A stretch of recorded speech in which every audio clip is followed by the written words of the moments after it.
Welcome. Let the day loosen its grip. Shoulders soften, jaw unclench. Headphones on and volume low. We're going to walk a dusty road tonight through empty plains and iron tracks.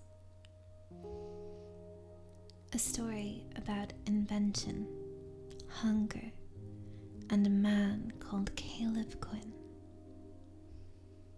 We'll keep the edges soft, no harsh details, just the wind, the rails, and the choices that changed everything. If your thoughts wander, that's okay. I'll be here when you return. Dust drifts in slow spirals along the Badlands. Sun-baked boards, the thrum of insects in tall, brittle grass. Caleb Quinn is the son of Irish immigrants, holding on at the very edge of the frontier. Sickness comes through like a weather front, then famine, then silence. Folks take what they can. His father, once an engineer, finds doors closed with a plain sign hammered to them. No Irish need apply. In the trunk, antiquated tools sleep under oil-stained cloth until a boy's hands find them.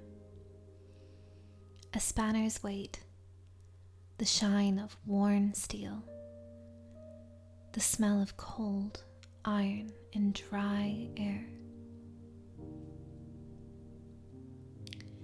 The father watches a while, then presses a wrench into his son's palm. A gift. A promise. Something that makes a different sound when it meets the world.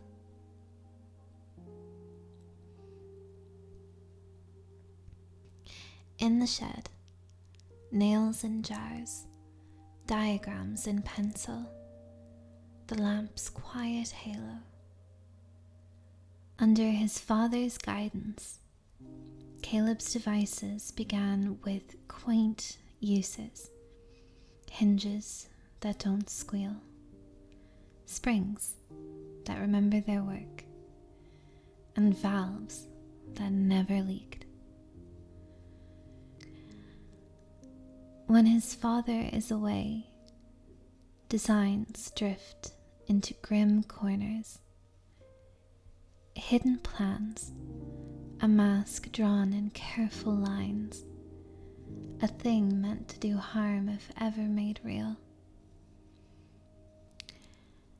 We won't name the cruelty.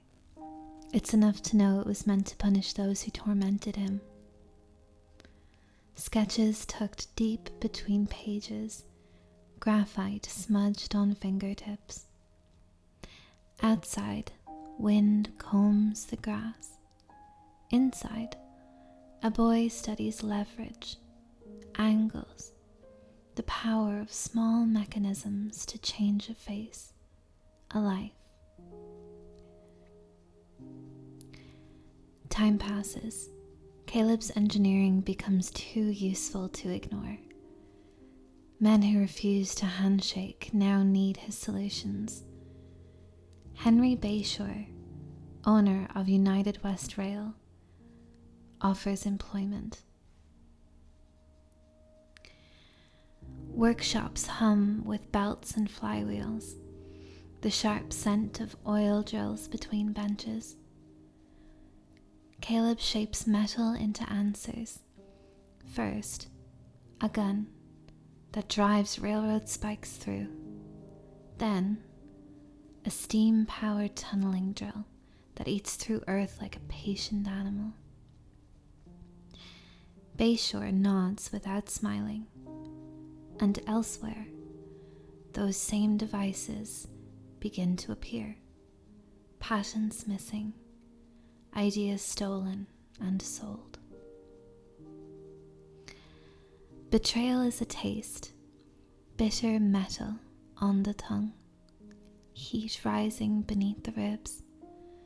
Caleb's pulse tightens, memory pricks, the old sharpness blooms like lightning under skin.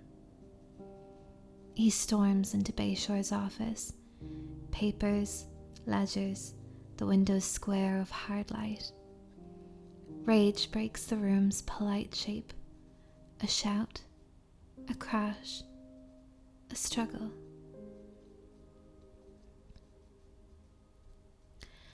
He pulls away, but his specialized tool finds Bayshore's midsection and fires.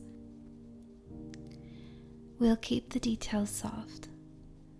The shot strikes, the desk takes weight, and the room fills with stunned silence. Bayshore does not die, and that single fact redraws the map of Caleb's life. The sentence is iron. 15 years at Hellshire Penitentiary, the nation's first private prison. Stone walls that hold the heat by day and the cold by night. A fortress of harsh routines and hungry eyes. Among grim faces, an educated warden stands apart. Careful diction, polished boots, a ledge of books in an office that smells of varnish. Caleb designs devices for the warden, systems meant to control and extract, and in return, extra meals and small mercies. Time moves like molasses through bars. One day, the warden speaks of a different currency, political capital. He hints at connections that could trade years for favors. He whispers of Bayshore rotting behind those same walls, if the prisons were full enough. Make me wealthy, the warden says. Fill the prison. Bring them in alive.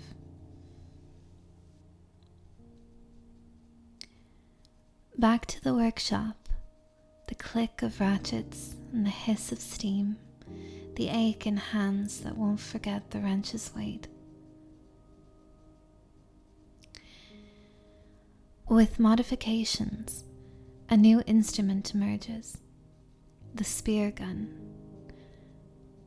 A test arrives like a knock. A thief flees a Chinese laundry, footsteps scattering grit. Caleb raises the prototype. Metal joints breathe.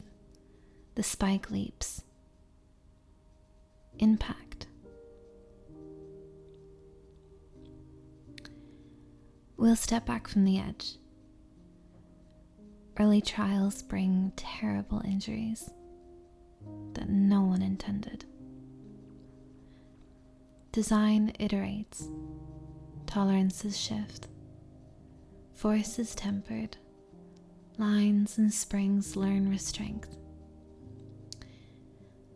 The tragedies dwindle, yet a name attaches itself like a burr. The Deathslinger.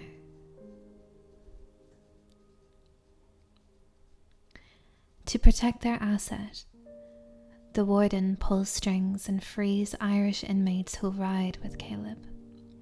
Thus, the Hellshire gang was born. Dusty coats, disciplined tack, the thud of hooves along creek beds and through gullies. For 6 years, they collected outlaws for the prison, bringing them back breathing. Wanted posters folded into saddlebags. Wrists are bound. The iron wagon wheels sing on the road home. A headline flaps in the breeze outside a frontier office. Henry Bayshore purchases Hellshire Penitentiary. In the photograph, a disfigured Bayshore grips the warden's hand, smiling in the way a ledger smiles when numbers add up. The ground seems to tilt. Caleb's chest pounds like a struck anvil. He understands the shape of it now. He has been used.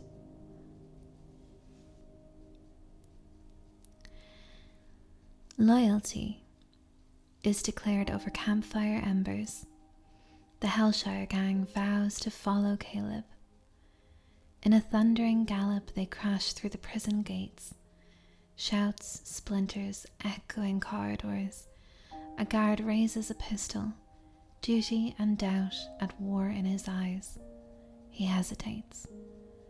A spear answers the moment. The hall erupts. Metal boots shouted orders.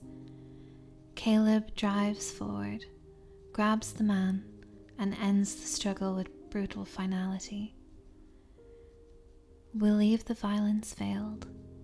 What matters is the weight of the act and the door it opens. Down stairwells, through iron smell and echo, toward the warden's office.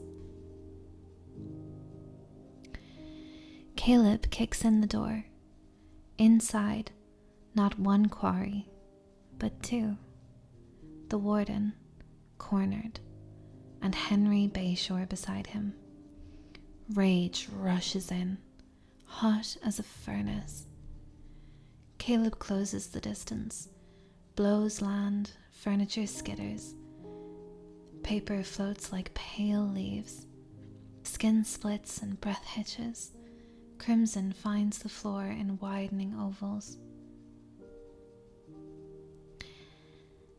Behind him, the Hellshire gang turns to the warden.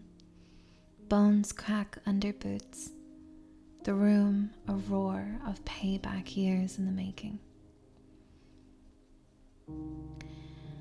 At last, both men are broken and begging for an end they won't be granted by Caleb's hand.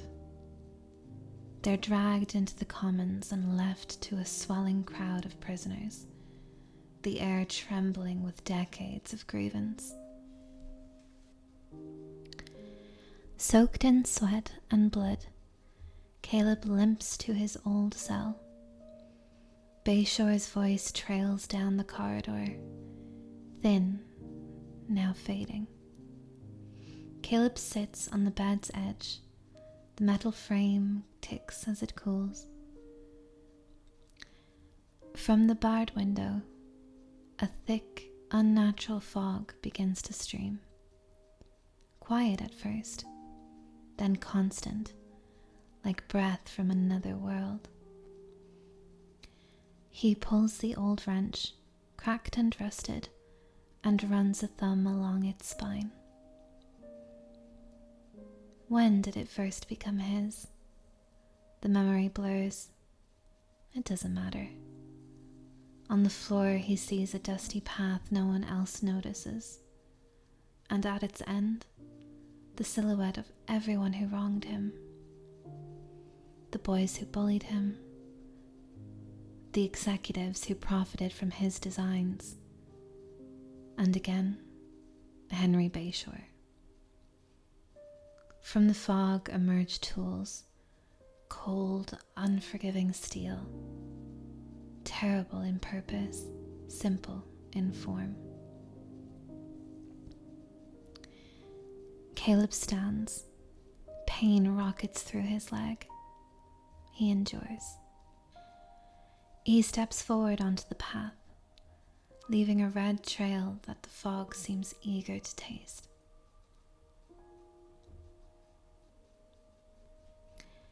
Let the dust settle.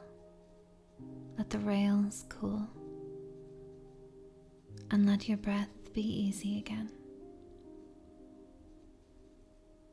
We'll close the book on Caleb Quinn, and when you're ready, we'll open another.